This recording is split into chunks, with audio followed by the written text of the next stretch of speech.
Now let's learn this architecture, serverless architecture, very popular. Let's learn what it offers. Serverless architecture is a cloud computing execution model where the cloud provider dynamically manages the allocation and provisioning of servers. In this model, developers can build and run applications without worrying about the underlying infrastructure. So one thing to notice here, that is, this is also cloud computing, means cloud native architecture only, but serverless means this will be managed by the cloud provider. The servers will be managed by the cloud providers. All we need to worry about that how can we build the application. That's it. Let's understand the key characteristics of this architecture. Event driven. Serverless applications are typically triggered by events. It means event driven architecture is also involved, such as HTTP requests, file upload, database changes, or scheduled tasks. Managed services. Functions or services are managed by the cloud provider, which handles the server setup, server maintenance, and server scaling automatically. So nothing to worry about the infrastructure at all. And then microservices based. So it means event driven architecture, microservices architecture, cloud native architecture also right now. And then it is serverless architecture. So again, I'm saying whenever we decide the architecture, it is always 99% or tailored architecture, combination of different flavors of different architecture. Applications are often structured as small single purpose functions that perform specific tasks, promoting modular design. So it means there will be many microservices which are not relying on each other. They are independent in nature. They are there for their different purpose, different functions they are performing, loosely coupled. And if they want to communicate to each other, the interface would be, for example, REST-based protocols, etc. Right? The HTTP protocol. That is how they communicate with each other. If one of the services is down, one of the microservices is down, still your web application will perform for other services with other services. So there will be no downtime at all, but yeah, lesser impact on the website because other microservices are still working. Those microservices are technology independent, platform independent. That means different microservices can be deployed, can be built or using different technologies, different platforms, right? Then we have stateless functions. Each function execution is stateless, meaning it does not retain any data between executions. Any required state must be stored in external database or services. Auto scaling. Serverless functions automatically scale in response to demand, allowing applications to handle varying workload efficiently. One of the example is AWS Lambda functions. Those are also like from serverless, and they scale automatically as in response of demands. For example, multiple requests are coming, so we will have multiple functions being executed, Lambda functions being executed. So auto scaling is there. Auto scaling means up and down.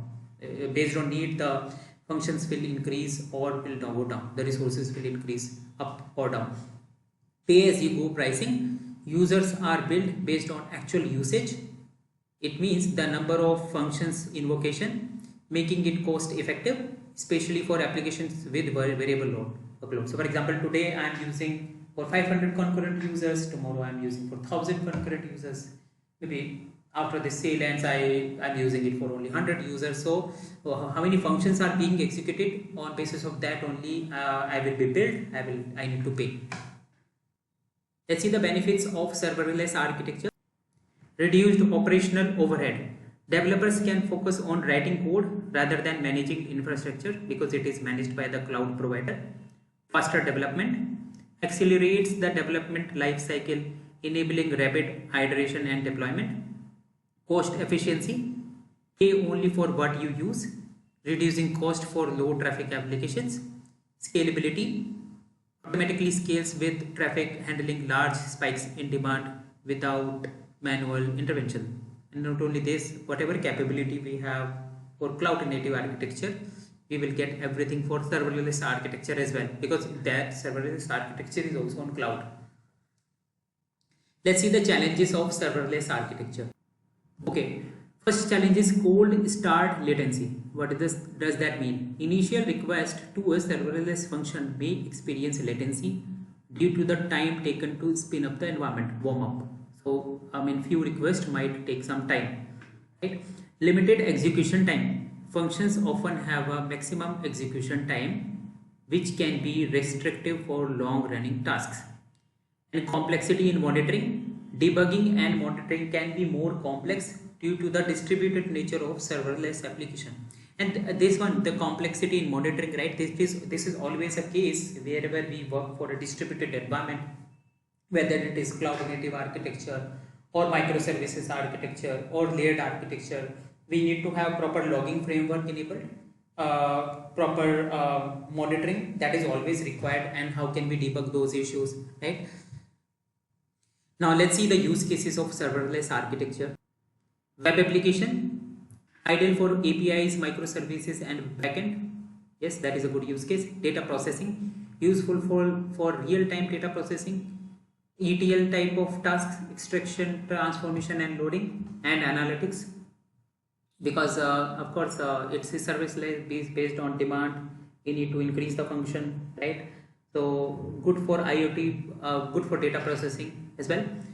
IoT applications handles events generated by IoT devices efficiently. Scheduled tasks, perfect for cron job and automated tasks that run at specific intervals, something coming on real time. That is also a good use case. We are getting some data from any of the IoT device, and then we need to perform some action based on that data retrieval, right? As many requests are coming, we need to increase the functions. So server will be managed by the cloud provider, and as many requests are coming, those functions will be created, will be executed in parallel. So of course it's a good use case for this type of architecture.